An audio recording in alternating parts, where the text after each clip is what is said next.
The basics of charcuterie. That is what we will be talking about today. There is a lot to discuss, even with just the basics. As my other previous videos have stated as well, there will definitely be longer form videos talking about this and most likely actual full on playlists, as this will be a long, long journey when it comes to charcuterie because there's so many different types of charcuterie and there's so many ways to do it. So let's get started. Charcuterie um, is dry cured meat, and we're going to be discussing how you can dry cure your own meats at home or at your butcher shop or restaurant. Charcuterie requires mostly salt, low humidity, and time. You've got to be patient with this stuff. How much salt?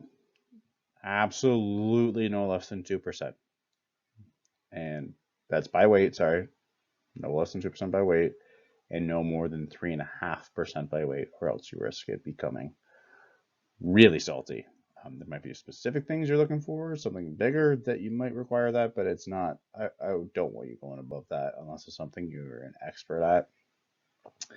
If curing salt is required, recommend going 0.25% curing salt used in your mixture in comparison to your salt.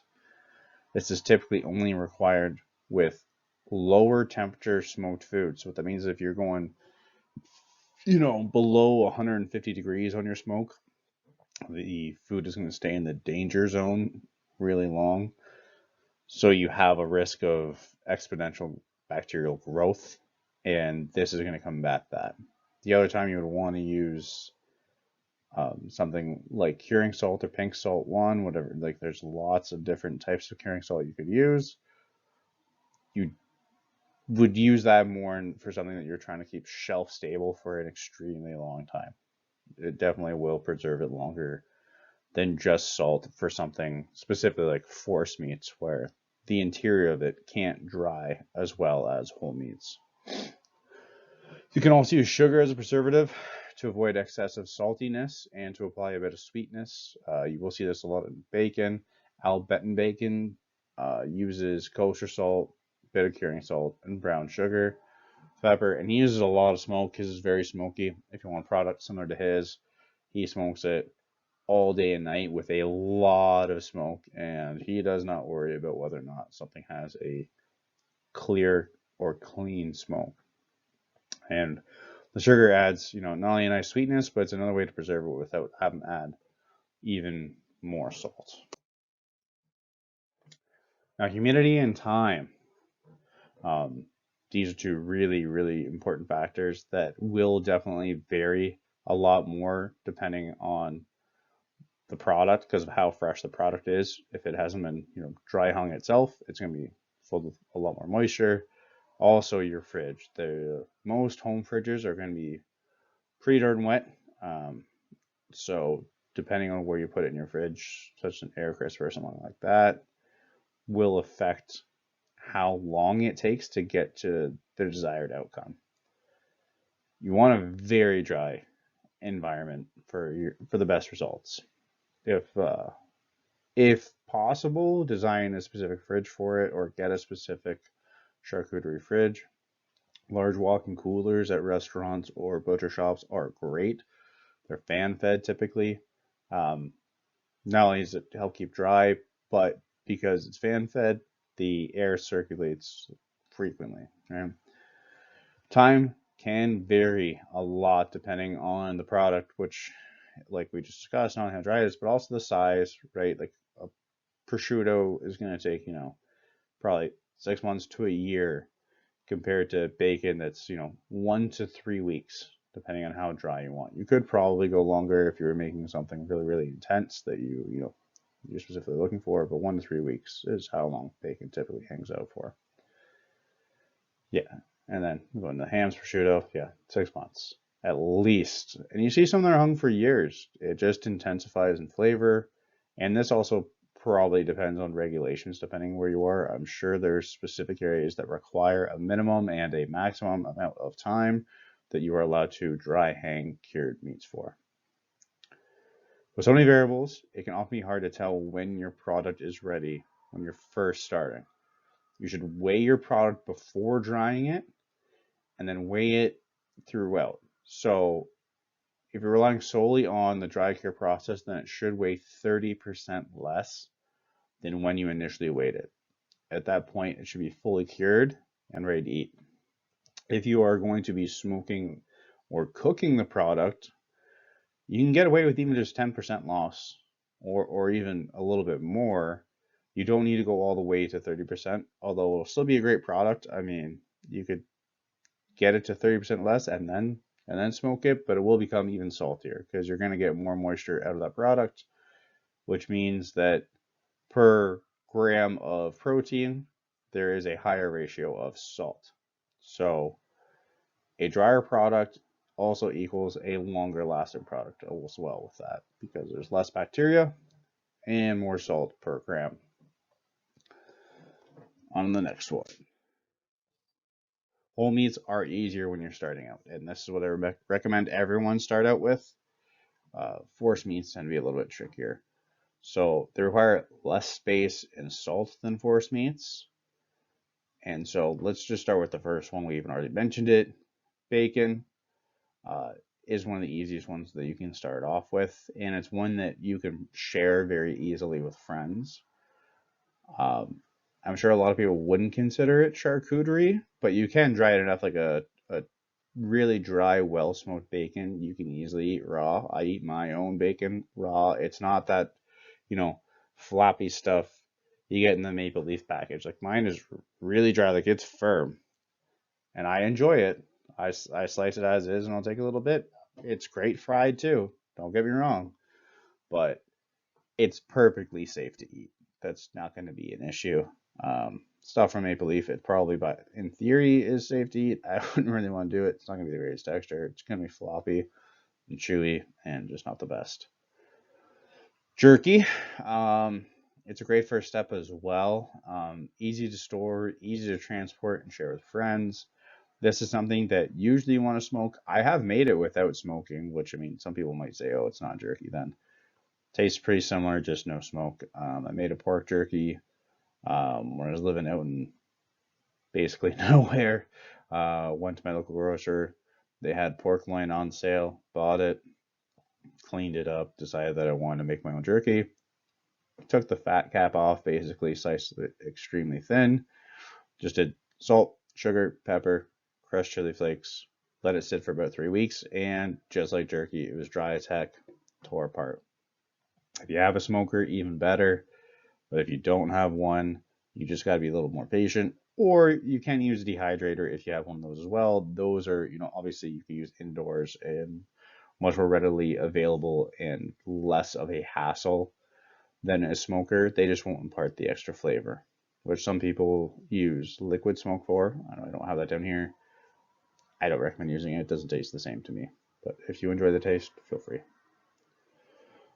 Boneless pork loin, which I just mentioned I even made pork jerky out of. You can also leave whole and cure it similar to a ham. It won't take anywhere near as long just because of the size difference and there's no bone. The one thing with bones is they hold excess bacteria. Anyone that has experience cutting meat, you'll notice that any product that still contains the bone spoils much faster than anything boneless, including in the vacuum sealed package that you get it from. So if you're getting prime cuts in, you got a case of just straight prime rib with the bone in, and you get a case of strip loins, the prime rib will spoil faster. Plain and simply. Now experiment. Don't be scared. Do little bits at a time. There's no rule against that. Season it how you would like. Try different percentages of salt. Go see what's on sale at your local grocery mart. So, it's not going to cost you as much. Pardon me. And maybe you'll see something you hadn't seen before and then you really want to try. You know what I mean? Maybe you'll see pig's cheeks on sale and you want to make guanciale, which is basically pig cheek bacon, is what it really is. And, it's fantastic, but maybe you want to try it. Never had it before. Try making it. Why not? And Just like with anything else, you can always ask myself or others for recommendations in the chat room, or sorry, the comments. I'm here to help, and I'm sure plenty of people would love to help as well. Nobody wants to see anybody else fail, unless they're just a jackass. So please feel free to ask any questions you have. I will answer them to the best of my ability. Now, we'll talk about force meats. This is one I'm a little bit less of an expert on. I will be 100% honest here. I've only done a few in my lifetime, really, because we got away from that because of the regulations in Ontario. You had to be municipal doing this. It just wasn't really worth it for us. But for at-home use, you can do whatever you want, and Ontario Health is not going to come knocking on your door. Just make sure it's safe, please. Okay. Pork should be the first protein you use. I recommend using shoulder meat, specifically picnics. Has a good amount of fat to meat ratio. Same I use with just regular sausage. You can go higher fat if you want. I know some people go as high as 50% fat. That's a little bit much for me. I don't really like it that fatty, so I would prefer 30% or even less. Now, you're me using other seasonings aside from your typical, salt, pepper, fennel. Keep in mind that the flavors will be much more intense later on. That does apply to the other ones as well, but when you're using something like curry, not that I recommend that necessarily, with a dried force meat, I had a friend, it's actually my brother-in-law, make salami every year with his buddies, and he decided he was going to make a curry salami just for the kicks of it. He made like 5 pounds curry salami.